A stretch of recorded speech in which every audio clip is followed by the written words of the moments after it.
If you heard that there was an international trade agreement between 9 countries being drafted behind closed doors, would you want to know the details?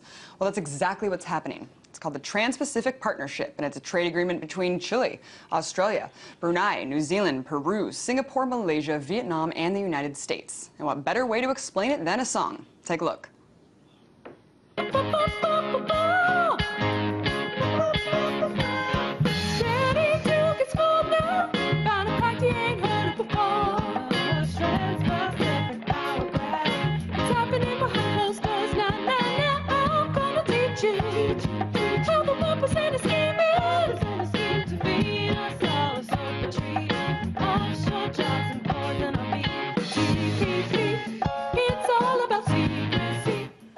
Now, TPP spokespeople have said that the TPP will tear down previous barriers and raise international standards. But critics say it will compromise food safety, create monopolistic drug patents, which will lead to more expensive medicine, allow millions of American jobs to be shipped offshore, cause financial deregulation, and impede net neutrality. More disturbingly, there are over 600 corporate advisors on the TPP. The negotiations between corporations and nation-states are all happening in secret, while the public and consumer advocates are left out in the dark. But activists aren't letting this agreement go down without a fight. Take a look at this. This is TPP teepee that they had installed in the hotel bathrooms where the negotiations are being held. A little light reading for the bathroom. It's just their way of saying that the agreement isn't even worth the paper it's printed on. But let's look at the bigger picture here, though. Will this new agreement really break down needed barriers, or are the public's interests the ones who are being traded away? And what's with all the secrecy? Joining me now for more is Myra Sutton, International Intellectual Property Coordinator at EFF. Hey, Myra. Hello. You know, we're in a global economy. Isn't free trade with international communities a good thing? Well, actually, our organization only is concerned with one of those chapters. The TPP, as you said, covers a broad range of issues from agriculture to textiles to medicine. But the EFF is concerned with the intellectual property chapter that has many concerning provisions, including civil penalties for copyright infringement that could lead to a $150,000 penalty for one instance of infringement. It could also lead to imprisonment, jail time for infringement if someone were to be found to directly or indirectly benefit from an infringement. It also prevents many instances of anti-circumvention. So many products have locks on them to prevent piracy, but one, most of those locks don't prevent piracy, and two, it prevents school teachers, visually impaired people from being able to use the products that they bought and they purchased. Myra, would this allow other countries to, authorize them to use these penalties against Americans for copyright? Well, actually, most of the penalties already exist in the U.S., but as we see, actually tomorrow, EFF is going to a rulemaking hearing that allows us to extend exceptions and limitations on such digital locks and technological protection measures. But what it does do for the U.S. is that it creates this international standard that the U.S. could point to and say, hey, look, these are international norms for copyright. We don't need to question our domestic copyright policy. So under the auspices of free trade and this whole thing, they're kind of using the same tactics or that they were proposing in the SOPA and PIPA bills. Is that right? Pretty much, yes.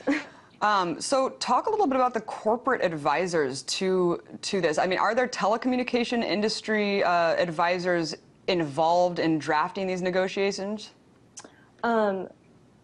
Not telecommunications companies that we know of, but definitely the Recording Association of America, the Motion Picture Association of America, and they're closely tied to the negotiation process. For example, in February, they had their negotiation meeting in a luxury hotel in Beverly Hills, and civil society members who reserved a hotel room and reserved a restaurant to hold these events for stakeholders to learn about what the problems are that we find with the TPP. The hotel canceled those reservations on us due to, confidentiality. But at the same time, that later that week, film executives set up a multi-hour tour for these stakeholders to go to these movie studios to look at their facilities. So, you know, there's a lot of ways in which the USTR, which is the U.S. Trade Representative Office that is organizing the TPP and drafting the TPP, is beholden to these private corporate industry. You know, Myra, I have to say that I don't think a lot of people even know that this is happening. The TPP, it seems like it's kind of out of the public radar. I mean, why do you think that is? It's such a huge issue, and like you're saying, I mean, it's definitely going to infringe on our neutral internet.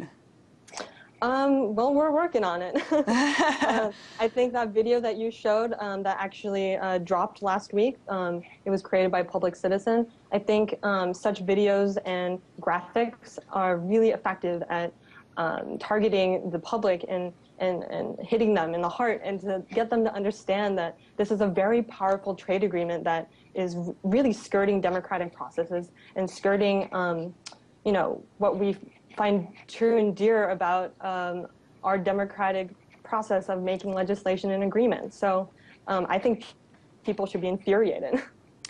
You know, it just seems like this is a perfect example of corporate strongholding over nation states. I mean, we see this time and time again where there's so much collusion passing through these things and things kind of being drafted in secret. I mean, what are the chances of this passing? Do we really have a chance to halt this or revise some of the more scary provisions in it?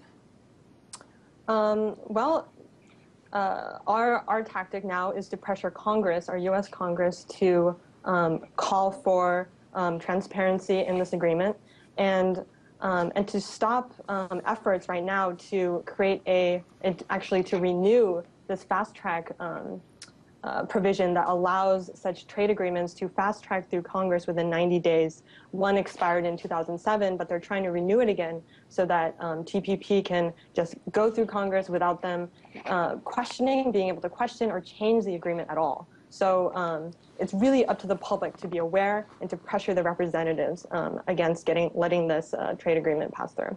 Myra, is there anyone in Congress who's on your side and saying, wait a minute, this is pretty crazy. Let's take a look at this before ushering this through? Yes, Representative Ron Kirk and actually Darrell Issa just released the leaked February 2011 text on his platform called Keep the Web Open. And although it's not the current draft, it creates a good model for what we would like to see with the TPP. And what corporate rights would the TPP establish? Corporate rights. Well, the whole agreement would be yeah. in essence. So, yeah. Yeah, just in a nutshell, it seems like a lot of different industries have a lot invested in this, and we'll definitely be keeping an eye on this and keep the battle right here on IT and be following EFF's progress. Thank you so much, Myra.